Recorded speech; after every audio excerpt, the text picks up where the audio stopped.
Hey guys, welcome back to Beauty and the Beasts, where we do skincare or makeup while sharing spooky stories that will keep you up at night. Tonight's story is about a girl named Minji, an art student who moved to China for school and ended up experiencing something she has never been able to forget. A quiet school in the mountains, late night painting sessions, and something or someone waiting in the shadows. So grab your toner, your blanket, light a candle, and let's get into it.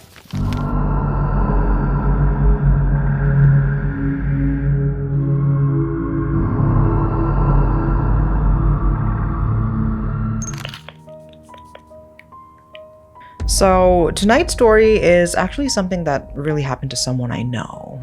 This is a story that I heard from a friend of mine who studied abroad in China, and this one stuck with me for a long time. And, well, technically it didn't happen to her, it happened to someone she knew, a girl named Minji Kim. At the time, Minji was only 17. She was really gifted in art, like one of those kids who could draw anything from memory and would look like a photograph. But then, because of her parents' business, she had to move to China. And even over there, her talent stood out. She ended up getting into this really prestigious arts high school. This school was actually tucked halfway up a mountain just outside the city. But instead of finding it isolated or weird, Minji actually loved it. She thought it was the perfect place to get inspired. And the school looked amazing. Big, modern campus, great facilities, kind of looked like something out of a movie. The only weird thing was, there weren't any street lights around, and apparently this thick fog would roll in almost every night. So yeah, it got kind of creepy after dark, but Minji didn't mind. There were a lot of international students there, and no one treated her differently for being Korean. And when she moved into the dorms, she was really excited. I mean, imagine students painting outside under the sun, some pulling all-nighters in the studio, others quietly sketching in little corners. It was exactly the kind of life she had always dreamed of, and now she was living it. But even with all that beauty, there was something a little off about the school. There was this rumor going around, something about the dorm. Minji wasn't able to catch all the details. Most of the conversations were in English, and some of it didn't really translate clearly. But she could tell whatever it was, it creeped people out. Still, her day-to-day life was pretty good. Everyone was nice, classes were in English, and she adjusted pretty quickly. She would spend all her days painting in the sun, and at night, she would be in the studio until late, usually the last one to leave. But there was a reason the other students didn't stay out that late, and it wasn't just because they were tired or had assignments to finish. It was the walk back to the dorm. So there was this long, steep hill and a forest filled with these really tall old pine trees. During the day, it actually looked beautiful, like something out of a painting. The kind of spot you would want to sketch. But at night, it was a whole different vibe.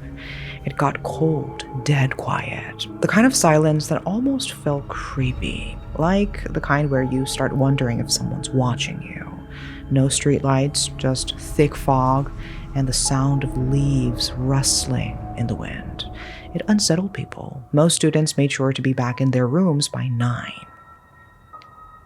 But Minji, she always brushed it off. Nothing's gonna happen, she would say. So she kept staying late, walking back alone through that creepy forest. And then, one night, something did happen. She had been working on a sculpture for a class project and totally lost track of time. By the time she finally cleaned up and headed out, it was past 10. The lights along the path were dim, and the air felt weirdly cold, and her heart started beating just a little too fast. It was a path she knew well. She had walked it so many times, but something about that night felt off. She told herself she was just being paranoid. It's just dark. I'm tired. Don't be dramatic. But then she stepped under the first streetlight, and that is when it hit her. You know that feeling when your body reacts before your brain can catch up? Like that instinctive chill down your spine?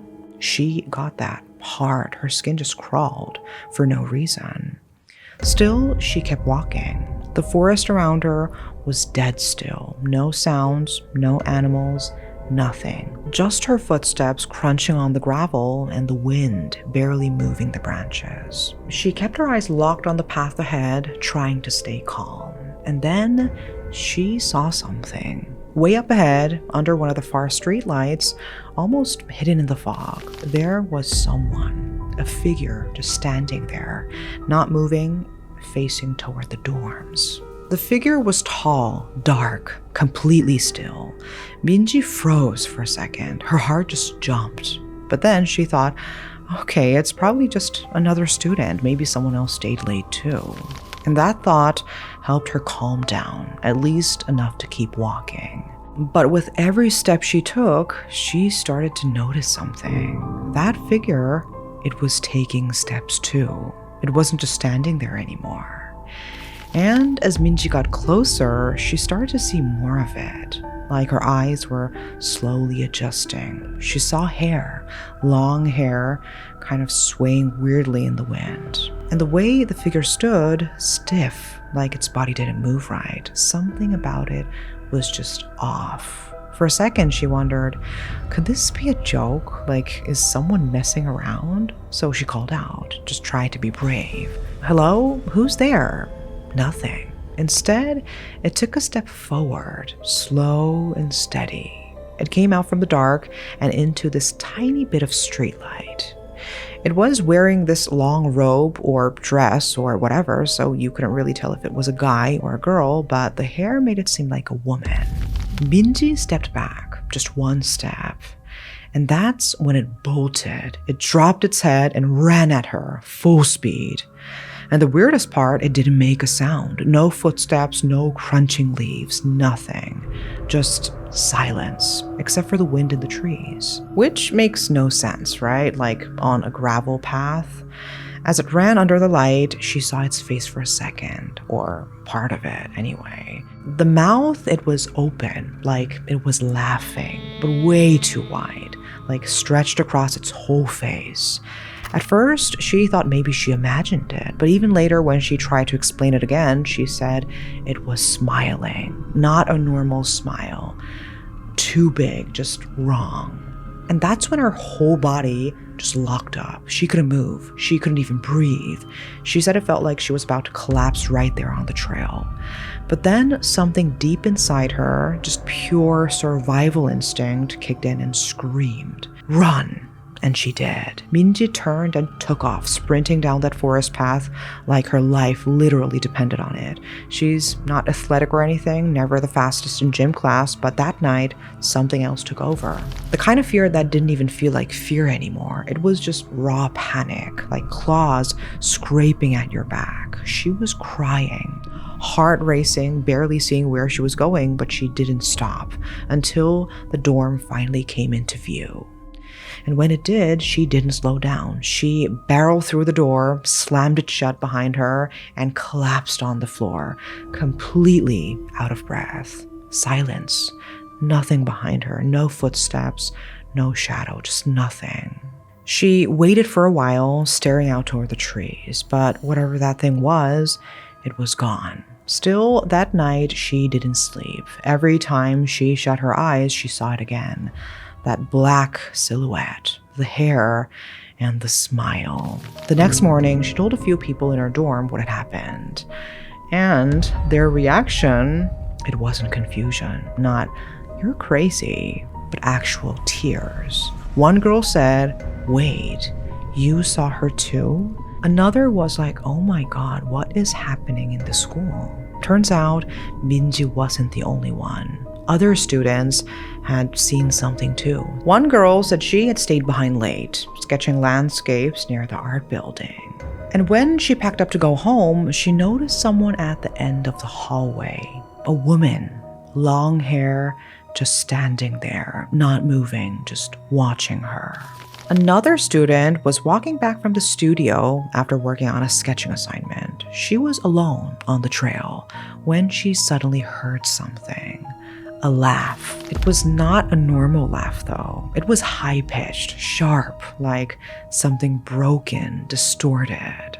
She spun around right away, but there was no one there. And yet she knew she had heard it, as clear as day, right behind her. And then came the rumors. Some students said they'd seen strange things, a flicker of pink like a ribbon, a girl's hair tie just floating, hanging off a tree branch in a spot where it definitely shouldn't be. When Binji heard that, her stomach dropped. Because at that point, whatever that thing was, it didn't feel like just some creepy story anymore. It felt real, and it felt dangerous. During the day, the school looked like a dream. The campus was bright, peaceful, full of energy, so many talented students, all chasing the same passion. It was the kind of place parents bragged about, the kind of school teachers were proud to say they had graduated from themselves. But slowly, the stories began circulating, late at night, mostly among students who stayed after hours in the studio. Eventually, Binji heard this old rumor, one that had supposedly been passed down over the years. People said the land the school was built on used to be a cemetery. A public graveyard, actually. And when they started building, not all the graves had been moved properly. And of course, the school denied all of it. They said it was just superstition. But for Minji and for a lot of other students, it started to feel like it might actually be true. Because more and more people were having weird, disturbing experiences, especially those living in the dorms. And honestly, it kind of makes sense. Land in the city is expensive, so when developers want to build something big like a private art school, they will sometimes grab cheaper land, the kind that no one really wants. Places with a past, places where people avoid, like old burial grounds. And around this time, Minji started getting worse. Ever since that night in the forest, the nightmares hadn't let up. But it wasn't just bad dreams anymore. She would wake up in the middle of the night completely frozen, sleep paralysis. Except it felt like more than that. Every single time she felt it. That presence. A dark shadow standing right by her bed, just watching.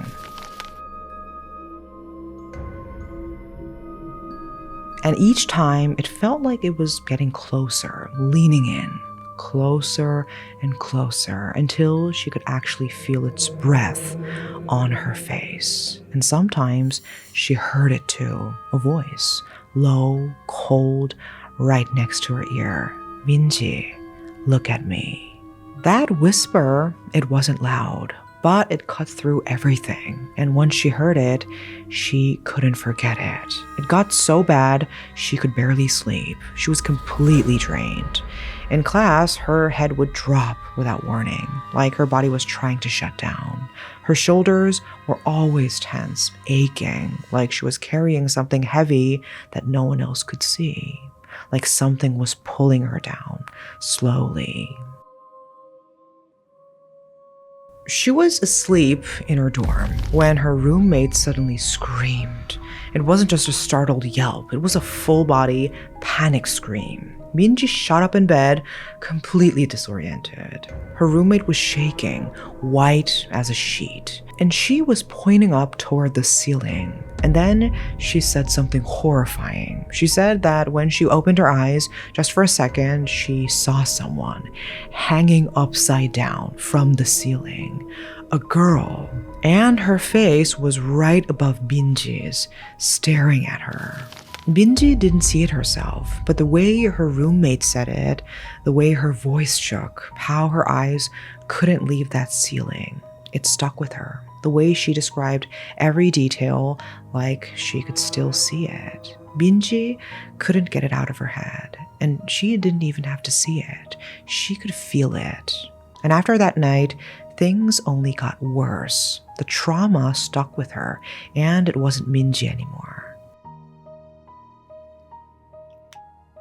Eventually, it got so bad that the school principal had to step in. He made an official announcement asking students to stop staying out late and to avoid unnecessary nighttime activities. The dorm supervisor also started cracking down. Tighter patrols, stricter evening roll calls. They were clearly trying to get things under control. But by then, it was already too late. Too many students had seen something, and it wasn't just shadows or weird noises anymore. A lot of them were sure, like absolutely certain, that what they saw wasn't even human. There were just too many stories that sounded way too similar, too many people who were genuinely terrified. The school couldn't just brush it off anymore, but instead of admitting there might be something going on, they issued a formal statement. They blamed it on stress, said students were likely having temporary visual hallucinations due to excessive fatigue. Of course, what else could they say? Like, there's a ghost on campus. That would be a PR nightmare. As for Minji, she kept dealing with sleep paralysis, on and off, right up until graduation. And even during the day, just walking through the courtyard or down the dorm hallway, she would sometimes get this feeling like something was watching her. There were nights after self-study when she would step outside and swear she saw something, a faint shape tucked between the trees, not moving, just watching her from the shadows. And then it would just disappear, like it was never there. But somehow, she made it through. No accidents, no breakdowns.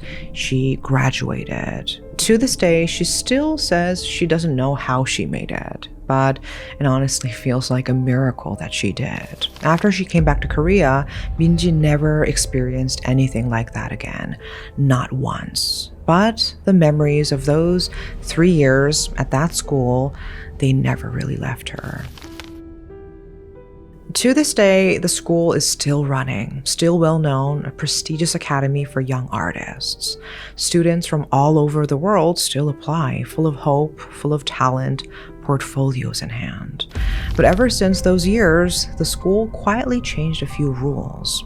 No more late-night painting sessions, no staying past curfew, no walking alone through the woods, and no one talks about what happened, at least not officially. But if you listen closely, especially late at night, you will still hear students whisper warnings to the newcomers. Never be the last one to leave the studio. Never take the forest path alone. And if you ever hear someone whispering your name when you know for sure no one's there, don't turn around. Just run. Because there is still something strange about that place. And that's where Minji's story ends. But maybe the school story isn't over yet. So, what do you think really happened? Was it all in Minji's head? Just the imagination of a sensitive artist, exhausted and overwhelmed in a new country? Was it stress, sleep deprivation, or was there something darker? Something that is still hiding in those woods? If you've ever experienced anything strange on your campus, maybe a hallway that gave you chills, or a dorm room you just couldn't sleep in, I would love to hear your stories in the comments. Let's see how many of us have walked a little too close to the other side without even realizing it. Stay safe out there, and I will see you in the next episode. Bye-bye.